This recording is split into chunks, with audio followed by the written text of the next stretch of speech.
UMAR M SHARIFF, shahararren mawaƙin nan mai suna UMAR M SHARIFF ya sake antiyo muku da wata sabuwar album ɗinsa mai suna Farin Cikin Raina. Mai sauraro, idan wannan shine zuwanka na farko wannan tashar tamu mai suna Kannywood Today TV, ka danna mana subscribe sannan ka danna mana alamar ƙararrawa domin sanar da kai sabon shirye-shiryenmu da zarar mun dora.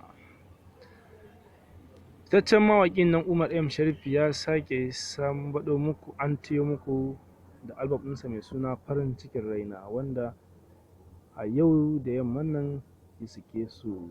Domin samun wannan waƙar ta shi sai ku tafi YouTube channel nashi mai suna UMAR M SHARIFF domin samun wannan waƙar ta shi mai suna Farin Ciki na. Mai sauraro, kada ka manta da danna mana subscribers sannan ka danna mana alamar ƙararrawa domin sanar da kai sabon shirye-shiryenmu da zarar mun ɗora.